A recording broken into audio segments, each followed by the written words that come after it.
5 minute में 25 बड़ी खबरों के साथ शुरुआत करते हैं। प्रधानमंत्री नरेंद्र मोदी ने दक्षिण भारत दौरे का आज उनका दूसरा दिन है। प्रधानमंत्री मोदी महाराष्ट्र में 4,900 करोड़ रुपए से ज्यादा की विकास योजनाओं को राष्ट्र को समर्पित करेंगे।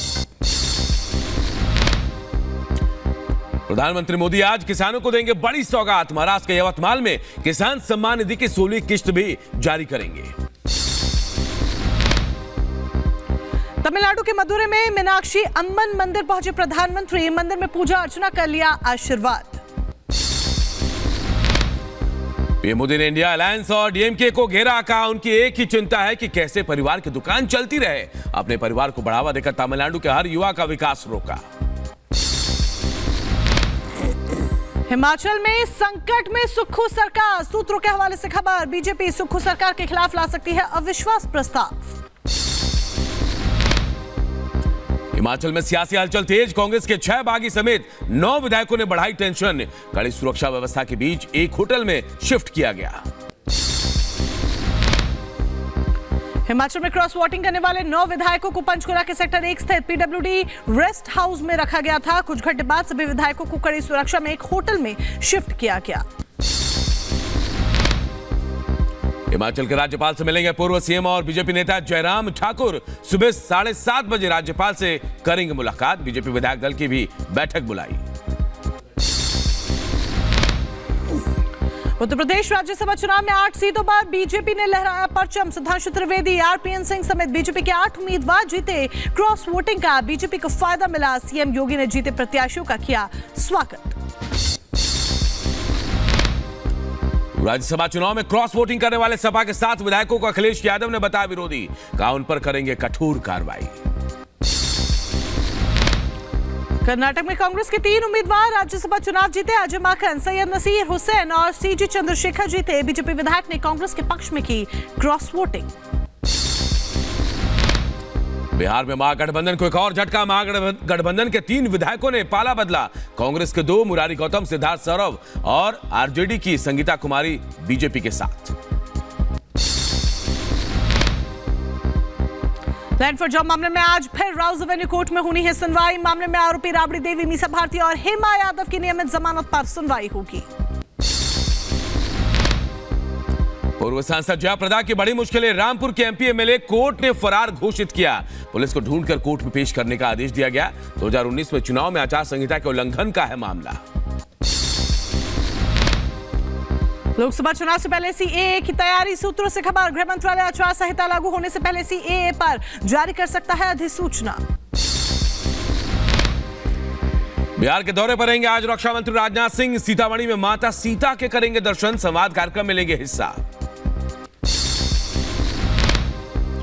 लोकसभा चुनाव को लेकर भारतीय जनता पार्टी आज जारी कर सकती है उम्मीदवारों की पहली सूची। दिल्ली में बीजेपी के नेताओं के साथ आज बड़ी बैठक संभव।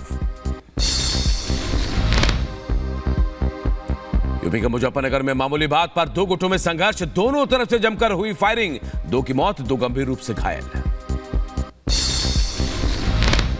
उत्तर प्रदेश के कुशीनगर में बीच बाजार में दंपति को पीटा गया। चोरी के आरोप में लोगों ने जमकर पिटाई की। Video viral.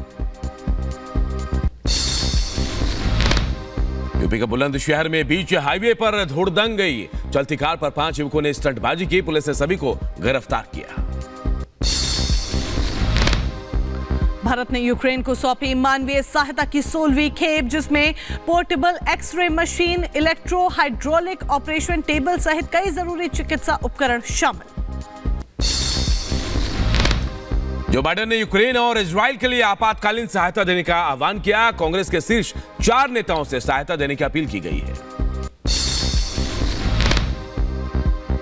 गाजा पट्टी की तरफ से इजराइल की ओर दागे गए कई रॉकेट। आयरन डोम ने हवा में ही मार रॉकेट को नष्ट किया। इजरायली सैनिकों ने गाजा पट्टी पर किए ताबड़तोड़ हवाई हमले। विस्फोट के बाद दिखा धुएं का गुबार।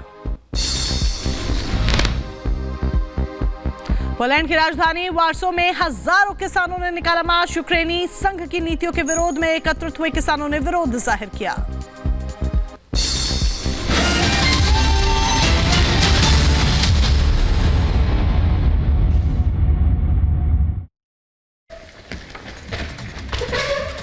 नमस्कार, बुलेटिन में आप सबका स्वागत है। मैं हूं आप सबके साथ अनूप और खबरों की शुरुआत करते हैं। और सबसे पहले 5 उन बड़ी खबरों की बात जिन पर आज दिन भर हमारी नजर रहने वाली है। कौन सी वो 5 बड़ी खबरें हैं आपको बताते हैं। सबसे पहले बात राज्यसभा चुनाव को लेकर जो मुश्किल आई हिमाचल प्रदेश में उसकी। जी हां, संकट में सुक्खू सरकार है। हिमाचल में सरकार, कांग्रेस की सरकार संकट में है और आज बीजेपी के नेता जो है वो गवर्नर से मुलाकात भी करने वाले हैं। इस खबर पर हमारी नजर होगी। इसके अलावा महाराष्ट्र को आज मेगा सौगात मिलने वाले। प्रधानमंत्री महाराष्ट्र के दौरे पर रहेंगे और यहीं से 16वीं किस्त जो है किसान सम्मान निधि की यहां से जारी करने वाले हैं प्रधानमंत्री नरेंद्र मोदी। इसके अलावा कई परियोजनाओं का उद्घाटन और शिलान्यास भी होगा। वहीं दिल्ली कूच पर भी आज फैसला होने वाला है क्योंकि अहम दिन है। किसान आंदोलन को लेकर आज रणनीति बनेगी, दिल्ली कूच करना है या फिर नहीं। वहीं रक्षा मंत्री राजनाथ सिंह बिहार दौरे पर हैं, सीतामढ़ी जाएंगे और वहां माता सीता के मंदिर में जाकर उनके दर्शन पूजन का कार्यक्रम भी है। ये 5 बड़ी खबरें जिन पर आज दिन भर हमारी नजर रहने वाली है और हर एक खबर से आपको अपडेट कराते रहेंगे। तो ये वो 5 बड़ी खबरें जो दिन भर आपसे जुड़ी तमाम अपडेट्स हम आप तक पहुंचाते रहेंगे। इस बीच सबसे पहले बात प्रधानमंत्री नरेंद्र मोदी के दौरे को लेकर कर लेते हैं क्योंकि तमिलनाडु और महाराष्ट्र के दौरे पर आज प्रधानमंत्री नरेंद्र मोदी है, जहां पर तमिलनाडु को 17,300 करोड़ की सौगात प्रधानमंत्री नरेंद्र मोदी देंगे। इसके बाद शाम 4:30 बजे महाराष्ट्र का दौरा करेंगे प्रधानमंत्री, यानी कि आज ही तमिलनाडु और महाराष्ट्र दोनों ही राज्यों में नजर आने वाले हैं पीएम, जहां पर दोनों ही राज्यों की जनता को मेगा सौगात, ढेर सारे तोहफे प्रधानमंत्री विकास योजनाओं के रूप में देने वाले हैं। ताबड़तोड़ दौरे एक के बाद एक पीएम के देखने को मिल रहे हैं। 4,900 करोड़ की परियोजना का लोकार्पण महाराष्ट्र में होगा। पीएम किसान योजना की भी किस्त जारी करते नजर आएंगे प्रधानमंत्री नरेंद्र मोदी और ऐसे में किसानों को भी इंतजार है क्योंकि किसान सम्मान निधि की 16वीं किस्त जारी करेंगे आज प्रधानमंत्री नरेंद्र मोदी। तो ताबड़तोड़ दौरे देखने को मिल रहे हैं कि बाद प्रधानमंत्री नरेंद्र मोदी के दौरों की बात करें तो केरल, तमिलनाडु के बाद महाराष्ट्र का भी दौरा करते हुए प्रधानमंत्री नजर आने वाले हैं। आज शाम पीएम यवतमाल में किसानों को मेगा सौगात देंगे। इससे पहले कल पीएम मोदी ने तमिलनाडु में विपक्ष पर जोरदार प्रहार किया था। रिपोर्ट देखिए।